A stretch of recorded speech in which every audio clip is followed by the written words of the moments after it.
हाँ, गैसों का विनिमय चल रहा था। तो गैसों का विनिमय, एक तो गैस दो प्रकार की है, आपने पता ही है। ऑक्सीजन का कैसे ले जाना है, CO2 को कैसे ले जाना है। सबसे पहले ऑक्सीजन का देखो, O2 का। ऑक्सीजन रुधिर से अन्य भागों में कैसे जाती है। रुधिर में तीन चीज होती है, आरबीसी, डब्ल्यूबीसी और प्लेटलेट्स। जो आरबीसी है, आरबीसी के अंदर हीमोग्लोबिन होता है। हीमोग्लोबिन, HB बोलते हैं इसको। ये ऑक्सीजन को ले जाता है। कहते हैं ना हीमोग्लोबिन कितना है, कम है, ज्यादा है, किसी चेक भी करवाते होगे आप। हीमोग्लोबिन क्यों चेक करवाते हैं? ये ऑक्सीजन की दक्षता को बताता है कि आपके रुधिर में हीमोग्लोबिन का स्तर कितना होना चाहिए। इससे कम होने से क्या होता है, श्वसन संबंधी रोग हो जाते हैं। ऑक्सीजन नहीं पहुंचती ब्लड सप्लाई के थ्रू, हर कोशिकाओं में ऑक्सीजन नहीं पहुंचते यदि हीमोग्लोबिन कम हो जाए तो। हीमोग्लोबिन क्या करता है, ऑक्सीजन को बांधता है, O2 को बांधता है, बांध में, और बांध कर रुधिर के द्वारा हर कोशिका में ले जाता है। किस रूप में ले जाता है, ऑक्सी हीमोग्लोबिन के रूप में। ऑक्सी हीमोग्लोबिन, ऑक्सीजन हीमोग्लोबिन के साथ जुड़ गया तो क्या बन गया, ऑक्सी हीमोग्लोबिन। तो O2 का परिवहन क्या कौन करेगा, हीमोग्लोबिन करेगा, मेन मोटी बात ही। अब आरबीसी के अंदर होता है, ध्यान रखना, आरबीसी शरीर की ऐसी कोशिका है जिसमें केंद्रक नहीं होता है। उसमें हीमोग्लोबिन के लिए जगह चाहिए, बड़ी बड़ी यूनिट है, तो केंद्रक अब्सेंट होगा तो हीमोग्लोबिन होगा। और इसका जीवन काल, अब केंद्रक नहीं होगा उस कोशिका ज्यादा दिन नहीं चलेगी, 120 दिन के अंदर मर जाएगी। तो केंद्रक नहीं होता, पहली बात आरबीसी के अंदर, लाल रुधिर कणिका में। और दूसरी बात, इसका जीवन काल होता है 120 दिन, और इसमें केंद्रक नहीं होता, हीमोग्लोबिन पाया जाता है।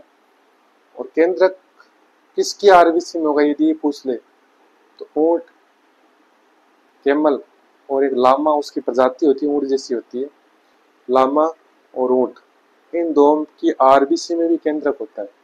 जबकि मनुष्य की आरबीसी में, लाल रुधिर कणिका में केंद्रक नहीं होता है। इसका जीवन काल 120 दिन होता है। चलो वो रुधिर में बताएंगे और सब बाकी चीज।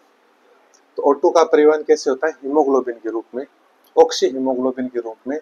करता कौन है, हीमोग्लोबिन। अब CO2 का परिवहन कैसे होता है। अब CO2 का परिवहन तीन रूप में होता है, ध्यान रखना।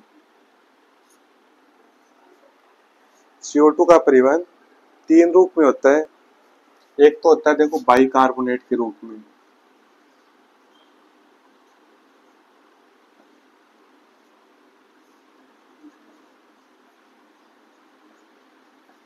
सबसे ज्यादा 70% इसी के रूप में परिवहन होता है, बाइकार्बोनेट। अब इसके अंदर क्या चीज है, ज्यादा डिटेल, मुझे पता है आपका समय पेपर आने वाला है, इसलिए ज्यादा डिटेल बताने से मतलब नहीं है।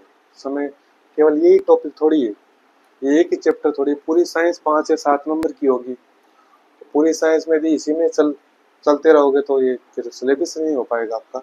इस महीने में आपको करना पड़ेगा, फिर रिवीजन भी करना अगले महीने में। तो देखो, मोटा मोटा बता रहा हूँ जो एग्जाम में पूछते हैं नॉर्मली, ज्यादा डीप जाने का मतलब नहीं है, जनरल साइंस है ये। CO2 का बाइकार्बोनेट के रूप में एग्जाम में से पूछ लेते हैं कि CO2 का परिवहन सबसे ज्यादा किस फॉर्म में होता है, श्वसन के दौरान। तो बाइकार्बोनेट के रूप में। एक प्लाज्मा में घुलकर भी होता है,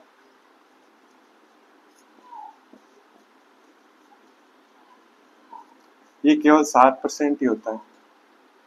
और तीसरा होता है कार्ब अमीनो यौगिकों के रूप में, कार्ब अमीनो यौगिक,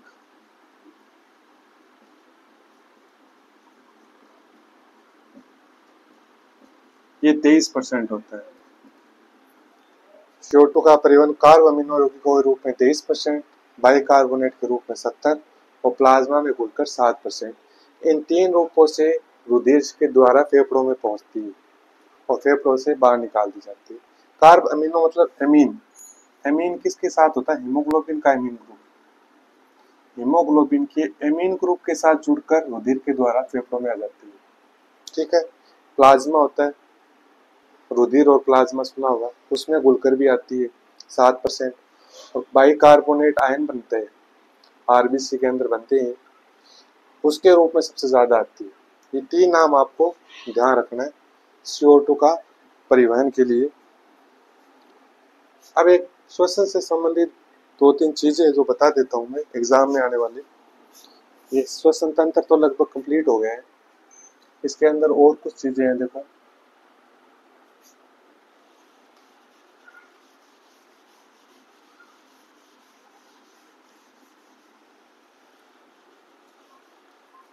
श्वसन दर पर पूछते हैं। श्वसन दर मतलब 1 मिनट में कितनी बार सांस लेता है।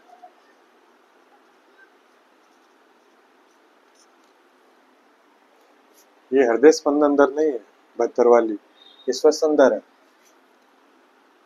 तो 12 से 16 प्रति मिनट बार सांस लेता है, मिनट।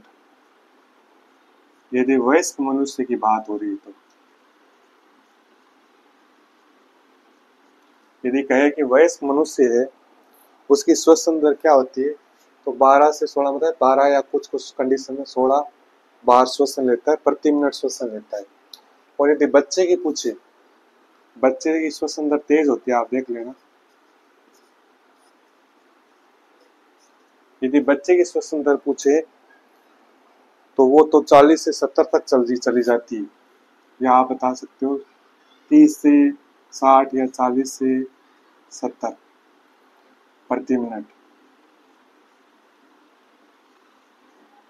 श्वसन दर छोटे बच्चे की ज्यादा होती है और वयस्क मनुष्य की कम होती है। ये श्वसन दर हो गया। अब और इसके बारे में कुछ श्वसन अंग है जो प्राणियों के पूछते हैं एग्जाम में। जैसे यहाँ कॉलम बना देता हूं मैं 2। जैसे यहाँ प्राणी है और यहाँ श्वसन अंग है। इसे पूछते हैं कि इस प्राणी में श्वसन अंग कौन सा है। जैसे मनुष्य में फेफड़े है ना, वैसे जैसे 1 नंबर ले लिया मैंने, प्राणी ले लिया। जैसे जल में रहने वाले ले लिए, मछली या झींगा मछली, जो भी जलीय प्राणी है, अधिकांश, सभी नहीं, अधिकांश जलीय प्राणी है, उसमें श्वसन अंग होता है गिल्स। गिल्स मतलब गलफड़े। ये कॉमन सी चीज है, आपको पता है नॉर्मल। यदि मनुष्य, पक्षी,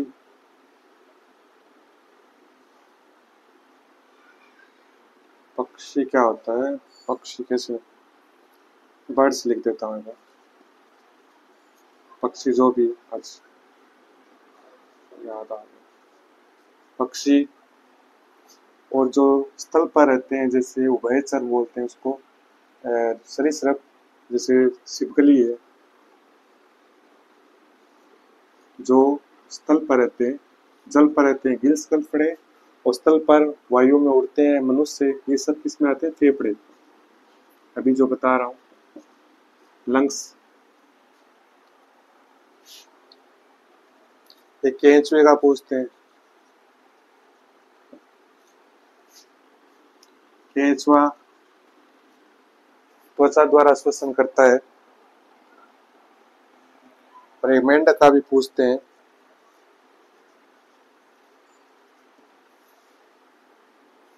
ये त्वचा द्वारा भी, जब जल में होता है त्वचा द्वारा, जब बाहर पानी के बाहर होता है तो फेफड़ों द्वारा, दोनों द्वारा करता है।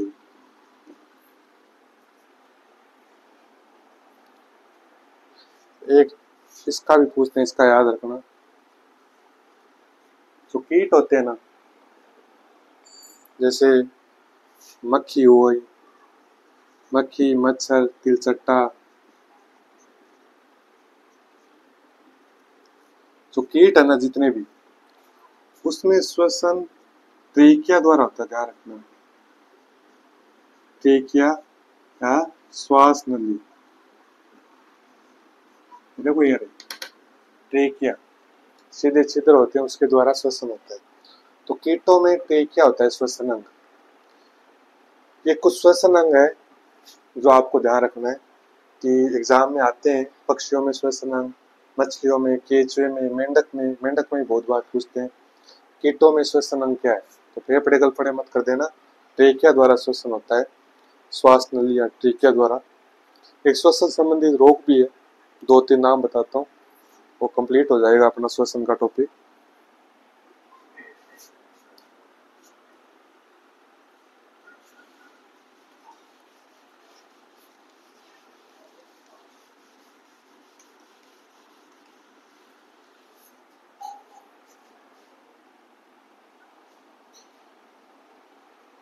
दो तीन नाम है श्वसन संबंधित रोग। आपको रोग पता तो होना चाहिए ना, ये किससे संबंधित रोग है।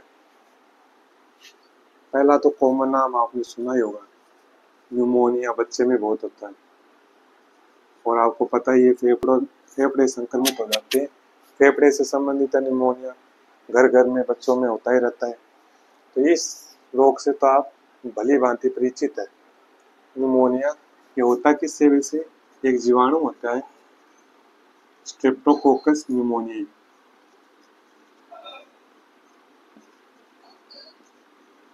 वैसे मैं बता चुका हूँ जो मानव रोग है उस चैप्टर में, जितने भी रोग है वो बता दिया मैंने। स्ट्रेप्टोकोकस न्यूमोनियाई, उसमें जीवाणु विषाणु सब जनित बता दिए। तो न्यूमोनिया पहले ध्यान रखना, जीवाणु जनित रोग है। जीवाणु का नाम है स्ट्रेप्टोकोकस न्यूमोनियाई। न्यूमोनिया में क्या होता है, जो फ्लूइड होता है वो फेफड़ों में भर जाता है, जिससे श्वसन लेने में दिक्कत आती है और उससे कई और भी अन्य रोग हो जाते हैं। इसमें तरल भर जाता है फेफड़ों में। एक होता है सिलिकोसिस।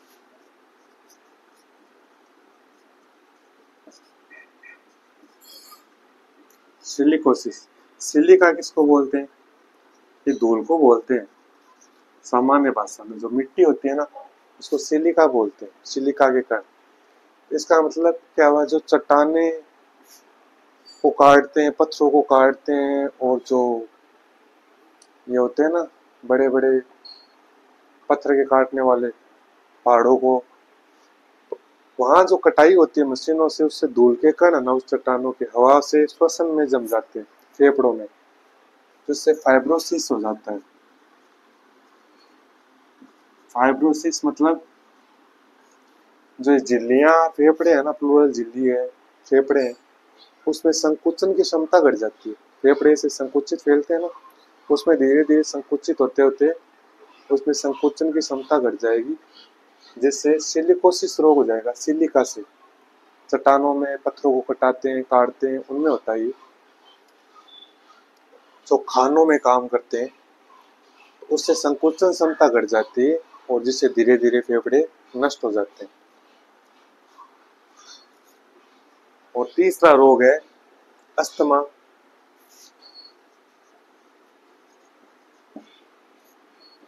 ये नाम भी आपने सुना होगा, अस्थमा। सांस लेने में वो एक फव्वारा होता है जिसको दबाने से ये श्वसन नलिकाएं खुल जाती है, उसमें मेडिसिन होती है। अस्थमा रोग भी किससे जुड़ा हुआ है, हमारे श्वसन तंत्र फेफड़ों से। ये 3 नाम है जो श्वसन संबंधित रोग है। ये सरफेसली आप याद रखना किससे जुड़े हुए हैं, श्वसन तंत्र से। ये 2 क्लासों में मैंने श्वसन तंत्र कंप्लीट करा दिया है, ताकि आगे भी बहुत तंत्र है, समय कम है इसलिए जल्दी कराने की कोशिश कर रहा हूँ, इस महीने आपका सिलेबस हो जाए। वैसे लास्ट टॉपिक चल रहा है, एक अपशिष्ट प्रबंधन है, वो एक दिन का एक चैप्टर का बात है, वो एक वीडियो में हो जाएगा। तो ये सेशन अपना कंप्लीट हो गया है। और इसके जो भी लास्ट में एमसीक्यू बनेंगे वो टेलीग्राम चैनल है मेरे, डिस्क्रिप्शन में दिया हुआ है। वो मैं लास्ट में जो एमसीक्यू विथ एक्सप्लेनेशन भी बताऊंगा वीडियो बनाकर, और पीडीएफ में भी डाल दूंगा उसके चैनल में, टेलीग्राम चैनल में। तो आप वहाँ भी देख सकते हैं, कोई प्रॉब्लम हो तो कभी भी। और इसमें कोई शंका और डाउट हो तो कमेंट में या टेलीग्राम में जहाँ भी जाकर आप पूछ सकते हैं कि कोई चीज़ समझ में नहीं आया, कहाँ कोई प्रॉब्लम है तो।